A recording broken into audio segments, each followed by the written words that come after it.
pas de temps à perdre, on reçoit Sébastien Berdon, mesdames et messieurs! Tes amis t'appellent plutôt le Prince Noir. Comment tu sais ça? Pourquoi le Prince Noir?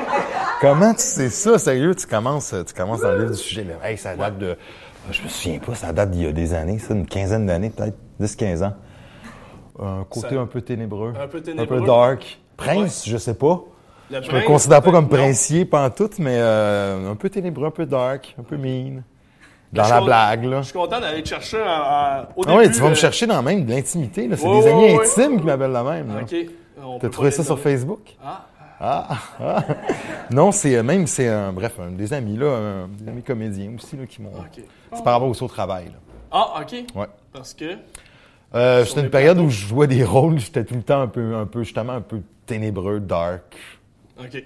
Ouais, plus des anecdotes personnelles que je te raconterai pas pantoute. Non, OK, on s'ouvrira pas, pas de temps à perdre, on n'aura pas de confidence. Ben, on n'a pas de temps à perdre, vu qu'on commencera pas là-dedans. Pas de temps à perdre, tu vas voir, on va en perdre quand même un peu. On est capable. Sur le clindeuil.ca, tu dis, et je te cite, « Je ne donne pas beaucoup d'entrevues, tu ne me vois pas dans des événements, je ne parle pas de mes relations, je ne pose pas devant les Kodak, je ne mise pas là-dessus dans la vie, je laisse ça aux autres. Donc, pourquoi as-tu accepté l'invitation à pas de temps à perdre? » À un moment donné, le prince noir, faut qu'il sorte de sa coquille et de sa hutte ou whatever, ou de sa tribu. Non, je donne peu d'entrevues. Pourquoi j'ai accepté celle-là? Ça me disait. J'étais là, bon, c'est sympathique, c'est sans prétention. Non, évidemment. Sans prétention, un peu broche à foin. Broche ça m'intéresse, moi, le broche... ça m'intéresse, le broche à fouinage. L'an dernier, tu as été porte-parole de la 18e édition du festival Regard, festival qui met en évidence les courts-métrages. Et avec ton horaire chargé, tu as quand même dit que tu allais essayer d'écouter entre 75 et 80 % des courts-métrages. Que j'ai réussi. Mais nous, vois-tu, à pas de temps à perdre, on en perd souvent, comme tu peux voir. On essaie de faire mieux que 80 %. On s'est dit, on va écouter 100 % des films de Sébastien Berdon. Okay. J'étais sur Wikipédia. Bon, OK, la source est pas... Ouais, là... J'ai trouvé 14 films sur toi. Puis je suis allé voir mon vidéo avec ma petite liste. Et j'ai dit, voici les films que je veux louer. Et il y en avait 6 qui n'étaient pas là. Et je te les nomme. L'île de sable, Souvenir intime. T'étais pas là où, tu veux dire? Aux vidéos. Pour louer. Tu vas à quel club vidéo? À Beauharnois et à Valleyfield. Beauharnois. Ouais, il n'y avait pas ça. Moi, j'aime beaucoup les gens de Beauharnois, faut que je le dise. J'ai beaucoup d'affection pour les gens de Beauharnois et de Valleyfield. Mais peut-être pour un club de vidéo qui... Ouais, mais la question t'es pas posée encore. Non, mais je te vois venir. Puis il faut quand même aller un peu plus peut-être dans le répertoire pour avoir ces films-là. Ouais. Ouais. Mais attends une minute. Bon, mais je te laisse compléter. Vas-y. Mais tu vas voir, c'est très scientifique comme question. L'île de sable, Souvenir intime, Yellowknife, Le dernier tunnel, Nouvelle-France et La Belle Bête. Comment expliques-tu l'absence de ces films dans mon vidéo alors que je peux encore me louer le film Camping sauvage? C'est une hérésie. C'est incompréhensible. Non, comme Nouvelle-France, c'est une grosse patente. Tu m'as dit Dernier tunnel, c'est un film d'Éric Canuel qui avait bien marché. J'ai pas d'explication logique, scientifique à ton étude. Pourtant, il y avait une panoplie, là, tu sais, quand tu rentres dans les petites portes western, là. Ouais, ça, ouais. là, on dirait qu'il est ça tout. Ah ouais, il y a encore cette section-là? Ouais, je la cherchais à boire. Je ne l'ai jamais trouvée. Je pensais que c'était rendu à section pour enfants. Et on te sert du Mont-de-Laine. Le vignoble Gio, mon petit, nous offre ceci. Je te sers une coupe. Écoute, ouais. Qu'est-ce qu'il y a?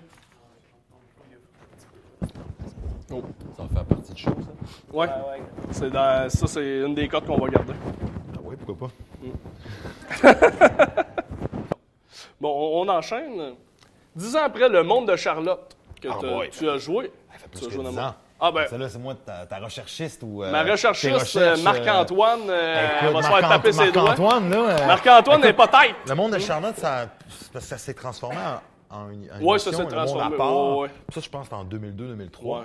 Fait que ça fait quand même au-delà de 10 ans. OK, bon, on coupera ça, là. Dans le monde de Charlotte... C'est intéressant. T'as joué dans le monde de Charlotte, et récemment, t'as trouvé Bianca Gervais dans Tu m'aimes-tu, avec les deux que t'as joué avec. Au TV Hebdo, elle dit que tu étais le premier garçon qu'elle avait embrassé, et toi... Oh, c'est cute, là. Ils ont trouvé ça cute, les filles. Oh, ça l'a même fait rougir un peu. Je rougis. Toi, parmi toutes les comédiennes que tu as embrassées, avec laquelle t'aurais aimé qu'il n'y ait pas de Kodak? Bianca. Bianca. Mais je pense, selon mes sources, il n'y en a déjà pas eu de Kodak. Hein, On Bianca. n'ira pas là. On n'ira pas là, mon brave jeune homme. Là, il est encore plus rouge. Là, je rougis.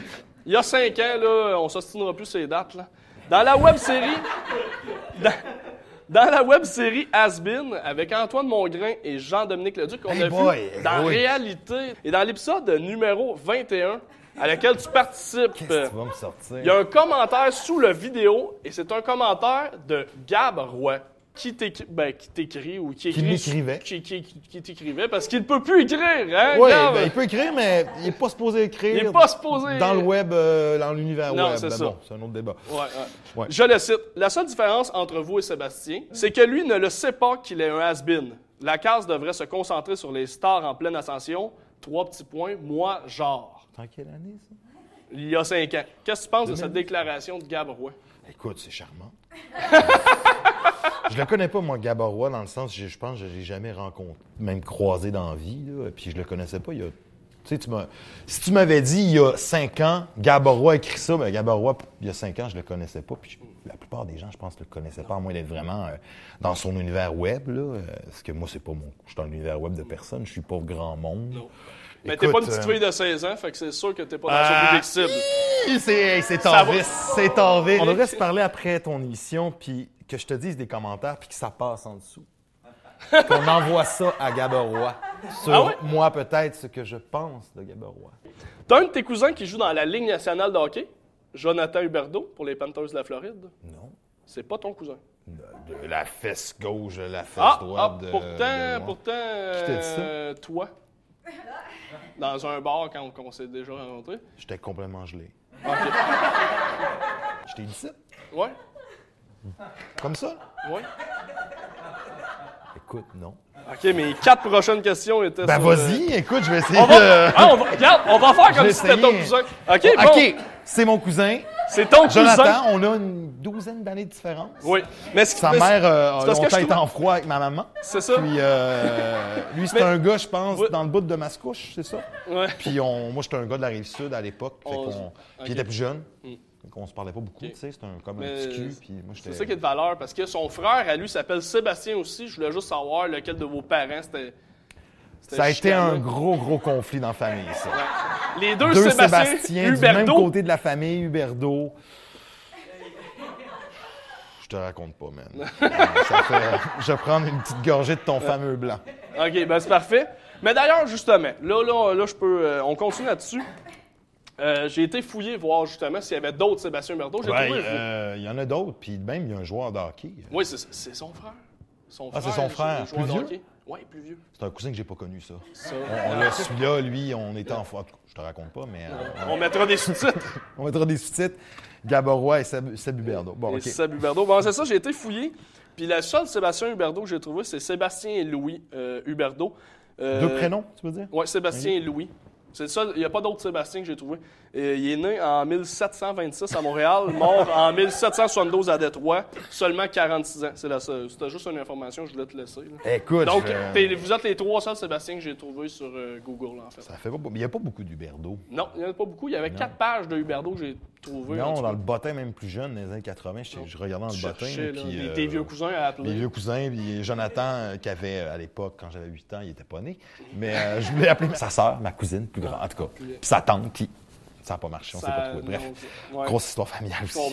Quand tu étais petit, tu tripais sur les carottes, mais vraiment beaucoup. Attends, là, on s'est saoulé à gueule une fois. Je t'ai raconté des carottes. Je t'ai raconté, je ne sais pas trop quoi sur Jonathan. Je pense qu'on s'est mal compris avec mon cousin, mais whatever. Mais les carottes, c'est vrai, là. Ah, les carottes, c'est... T'en mangeais vraiment beaucoup? Ça a l'air que t'es déjà même tombé orange. Je veux juste j'ai fait une carotine.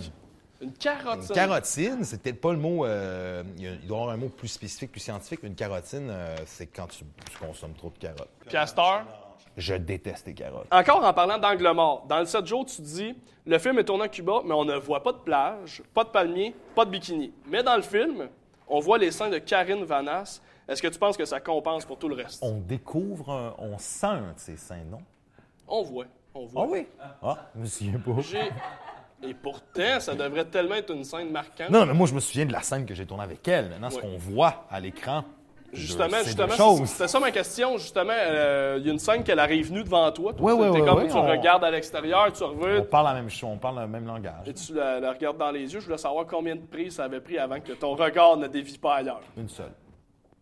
One take. One take. Très bon acteur. Je soutiens ton regard. Je le sais. Je voulais vérifier. C'est un test. Ben. OK, moi j'ai choqué. Ouais. Question de ma mère. Comment s'appelle ta maman? Louise. Bonjour, Louise. Bonjour. Dans le film Tromper le silence, on te prend en photo nu avec seulement un rouleau de papier de toilette qui tient à l'aide de ton pénis. Ma mère te demande, et là, la question est à 2 volets. Première question. Est-ce que le rouleau tenait pour de vrai? Et de 2, est-ce qu'il restait de l'espace dans le rouleau?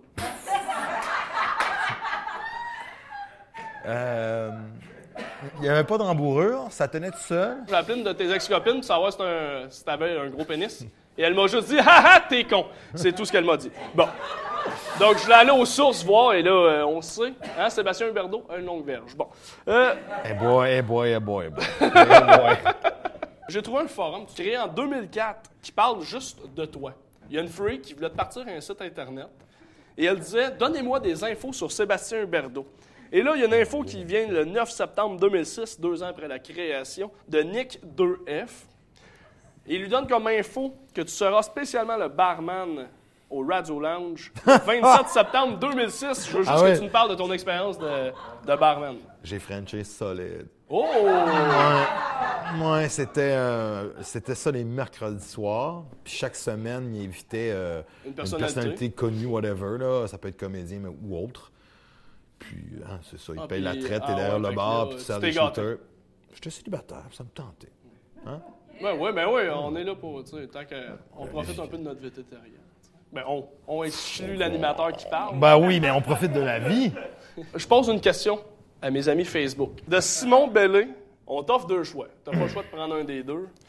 Bon, j'ai quasiment honte de la poser. En fait, on t'offre 2 choix, on t'offre pas le choix. Non, on t'offre pas le choix de prendre une des 2 options. Et voilà, merci de... Tu devrais être animateur. Ouais. Chaque jour de ta vie, tu dois regarder tes parents avoir une relation sexuelle ou tu as une relation sexuelle avec tes parents une fois pour que tout s'arrête. Cette question nous vient de Simon Bellé, j'ai pas le choix, c'est la question Facebook.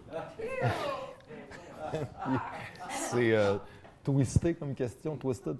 Je pense une seule fois.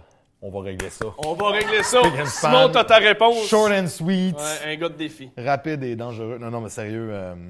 Allez, va voir le film d'ailleurs, c'est mauvais. Mais, non, juste une fois avec mes parents, là. Puis, écoute, après ça, des années de psychothérapie. Mais c'est ça. Ben, merci, Sébastien.